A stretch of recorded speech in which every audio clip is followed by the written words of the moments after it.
I really should have waited a little later in the process to install this, but what I realized today after fighting with it since I put it in is I can just, like, I built it, I can unbuild it. It's 110 degrees in here when I walked in this morning. I don't actually know how warm it is right now. It's not the most comfortable I've ever been. Do you know that? I've made a series of unfortunate decisions here. Alright, good times. So I've got the air conditioner installed. It's pretty hot in here, but I don't know. Gas prices being the way they are, I don't really want to run the generator just so I can be comfortable. It seems silly. So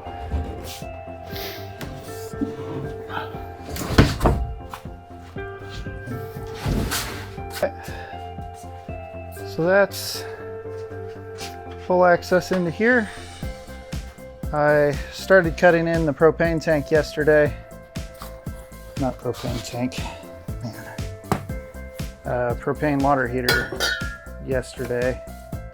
So that's over here behind these, which means my original plan of putting the water tanks here is no longer gonna work. So I have to sort that out. And yeah,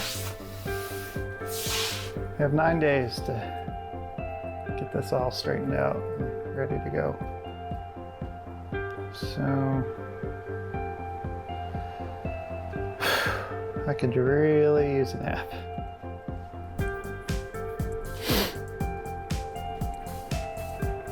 Maybe next year. All right, let's keep moving.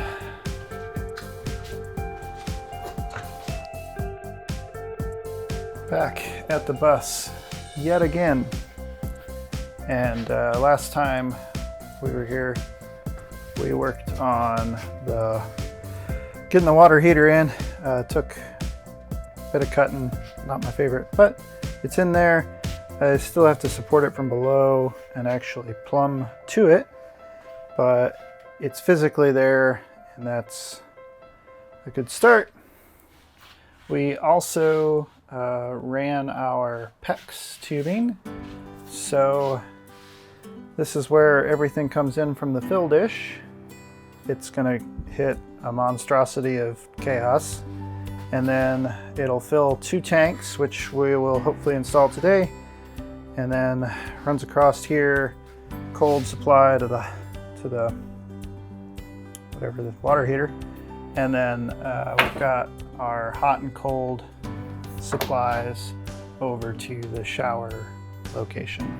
So will it happen that way? I do not know, but that's what we're working on right now.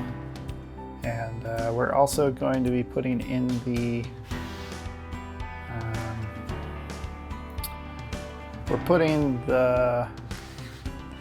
we're gonna it's got these 2 batteries, which eventually I hope to be charging from solar, but initially they're going to charge from shore power or the generator, and then once they're into the solar system, they'll charge for free, hopefully. But yeah, we're also going to be, I guess, building the battery bank. So going to start with 2 200 amp hour 12 volt batteries, and with hopes to eventually expand to 4, but not yet. So, but we're going to build it as if we're going to have 4, so we're making room for 4. And yeah, so those are the tasks for today, and we're going to get started and see where we get. Also, I'll add that it's 100 degrees in the bus pretty much all the time now, so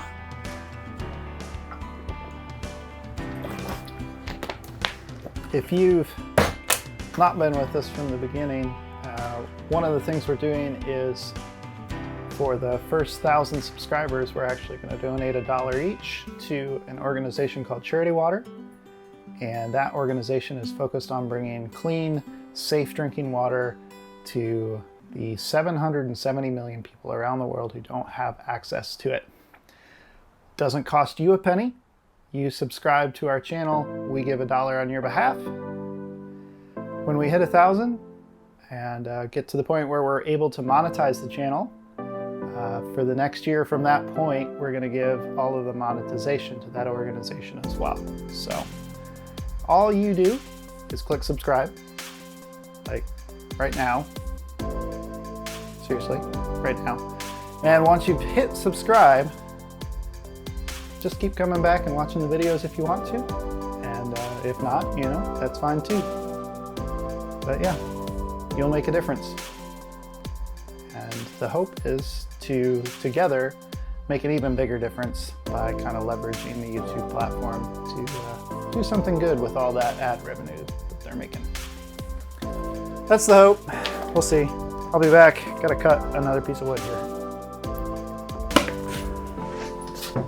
The other day, had a friend and I guess mentor from my past find the channel. And he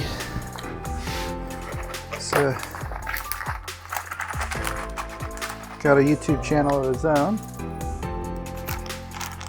The Gypsy and the Vanilla Gorilla is the name of it. And he sent some of his subscribers over. So thanks, Jeff. Appreciate that. Pretty cool guy with an eclectic channel for sure. So I have barely scratched the surface of his videos, but there are lots of them. He's much better at getting things out than I am. I think it probably would have been fine on the insulated sheet that is kind of down here, but I don't know. This will give me something to anchor the batteries to, and I think that probably will be important long term. That little piece that we had before was to get us closer to level on this. All right, so that is the bottom of the battery bank here. And what we're gonna do next is slip in this piece of wood.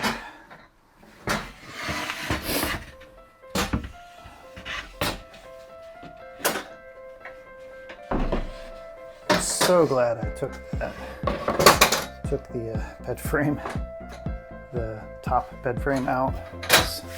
This would be a nightmare. Otherwise, like I can't even imagine trying to do this right now. Otherwise, I'm probably gonna bring this to the top.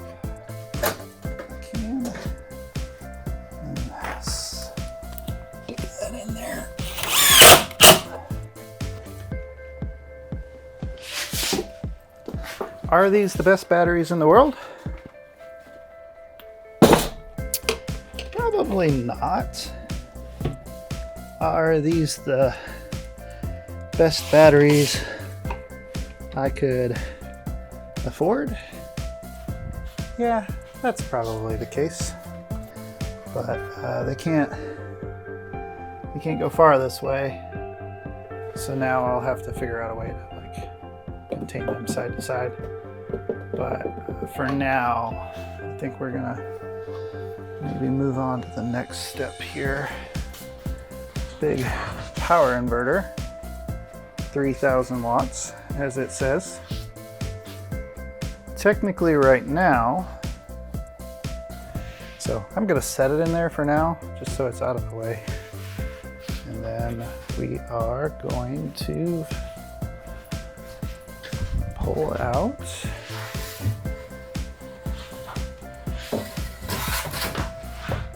the first 2 water tanks.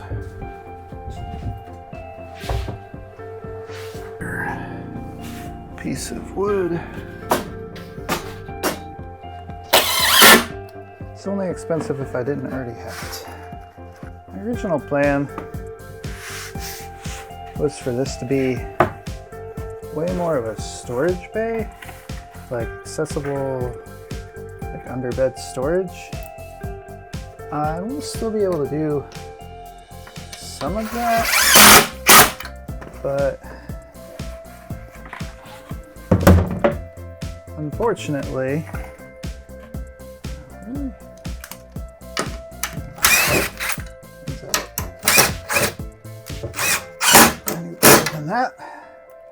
unfortunately, I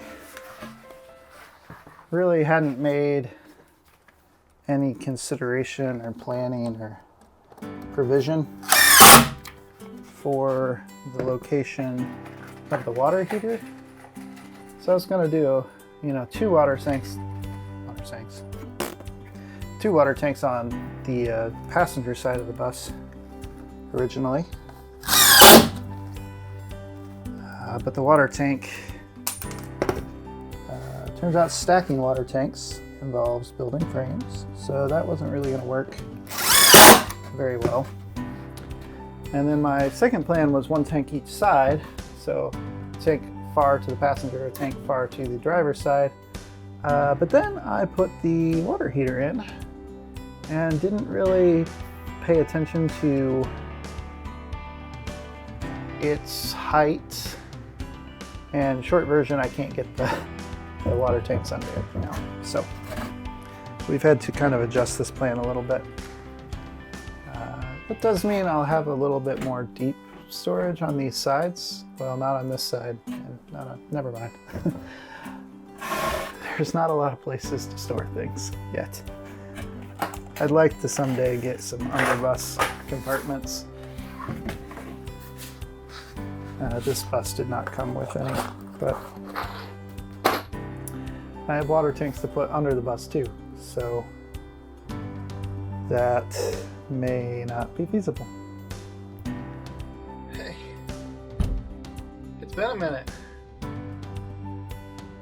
I'm not sure I can really walk you through everything that's happened since we last posted. We have been living in the bus nearly full-time now for almost a month. It's not done yet, obviously. Work continues, but we do have super cool lights and a little tiny sneak peek back there for you. Hoping to really start this full-time at the end of October. So thanks for sticking around. We hope to get more videos out in the near future. I can no longer ethically promise weekly videos, but boy, wouldn't